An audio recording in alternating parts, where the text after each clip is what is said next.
Hello, Tubies. Going to do an update for the day. What I really wanted to talk about in this video was how the different types of books that I just got that I think are just perfect books to have. First of which I wanted to go over. I tried doing this video once already, and I was interrupted because I had to do a tarot reading, which didn't really go out very well. But that's another story, I'll tell you that later. But the first book being The Spiral Dance by Starhawk, a rebirth of the ancient religion of the great goddess. This is the 20th anniversary edition. I don't like that idea because there's a bunch of comments in the back of the book, you know, about you know, different things that she said within the book, and it's just, I see it and I always want to refer back to it. But the book itself is a really good book. As you can see, I'm still trying to read it. I've just barely started it. It's a real good book. I've heard this is a very good one to have when you're beginning. The second one I got, and I really like this one, is excuse me, I'm gonna lose my bookmarker in a second. Using a quarter. Energy Essentials for Witches and Spellcasters by Mia Ohm. You can see that. There we go.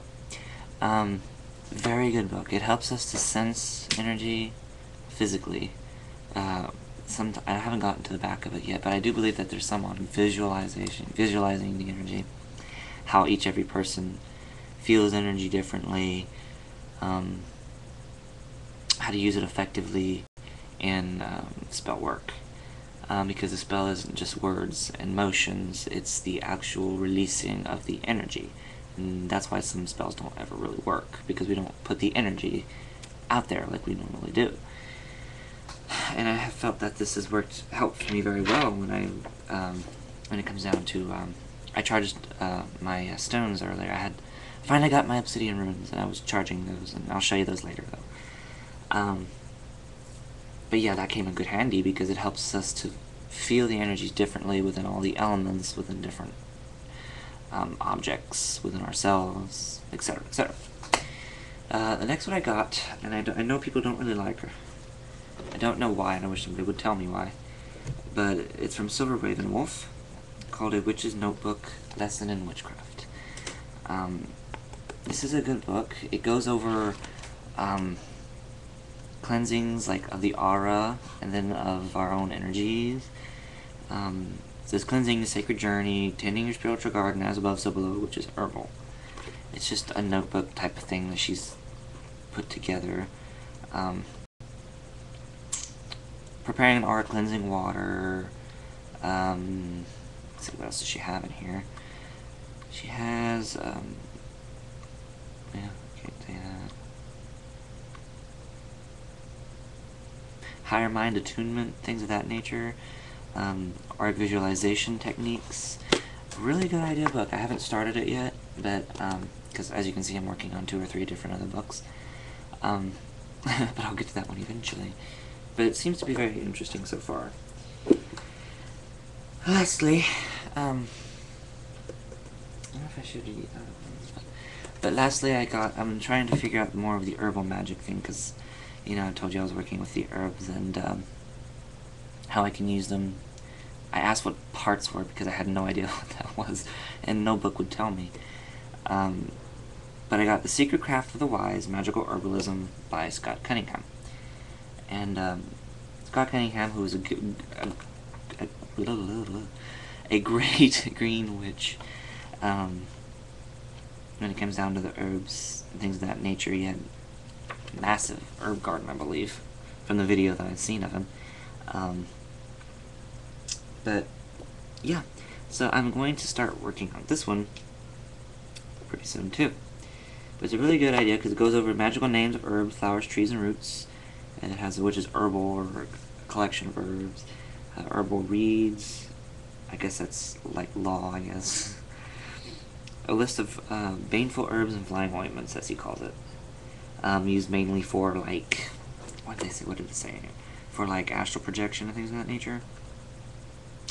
Yeah, for incenses, amulets, scented oils and perfumes, elemental magical fluid condensers. I don't know what that is. Protection, divination, healing, love. Goes over the language of magical herbalism. Tools, magic, a short primer. Identifying, gathering, drying, and storing herbs. Which is herbal garden.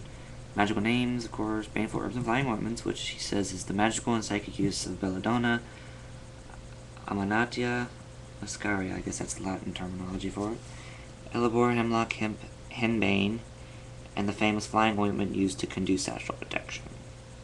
And, of course, sources and herbal reads. Wise sayings is what he means by herbal reads. But, yeah, I'm really hoping to get into these books here. Seems to be going good so far, so not going to complain too much.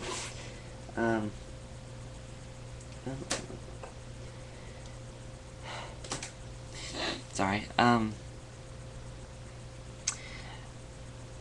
said I was going to tell the other story of the tarot reading I did last night. I was reading for my friend, and like I said before, I'm not used to reading in person because I'm used to doing readings for y'all over the YouTube, over the webcam. And now that you know I'm from Texas, because I said y'all, not that you didn't already know that, but my friend asked me to do a reading for her over something, and she simply refused to tell me what the question was. And normally I find it quite a bit of a challenge, you know, that they don't, because I rely more on my intuition, but it didn't work out very well because I wasn't answering her question at all. And I'm like, what are you talking about? What's it in regards to? And she says, well, it's about a person. I was like, okay. And I got that. It was like the Knight of Swords. It's like, what? Person, intellectual, communicative, communications, things of that nature, skillful, knowledgeable. And she's like, no, not really. Like, I'm not answering your question in any way. I mean, I got the person, but I don't know what you're asking. But apparently it was one of those things of to do or not to do. But she wouldn't tell me what it was, involving another person that I personally have never met. So I was like beside myself. I don't know. I mean, if you tell me the question, maybe I could get, you know, some sort of answer. And she refused to do so. I said, well, here's something I can do. I said, I'll do my 9-card layout. It's a general overall meaning of your life. And if it will point you into some sort of direction, I hope that will help. So, I guess my question to y'all is basically, well, the 9-card spread basically just showed that something now is on her mind about, she wanted to elaborate, so I said about, and it brought out the Knight of Swords again. Well, the first time it was the King of Swords, and this time it was the Knight of Swords, but, it's a person that I've never met before, and it was a he, she said, and so I was confused. But my question, I guess, to y'all is how do you answer a yes/no question with the tarot? Because I told her, I said, you need to reword your question. You're getting it all wrong. It's not whether I should or shouldn't. It's enlighten me on the situation. What is the situation at hand? That could be a good question. But she couldn't do it for me. But she said she went to somebody who she had to pay for that did it, you know, like that. Anyway, quick little update. I hope to do another video soon of my altered room, because I still haven't shown that. And to show you my new runes. I'm getting in new tapestry today that I'm going to do my card readings on. When and if I ever get that done. So yeah, watch out for that. And I hope soon to do some more how-to videos. I'll probably do a tarot series. Which sounds like a really great idea. I may start that, but anyway, have a safe and magical week, everybody.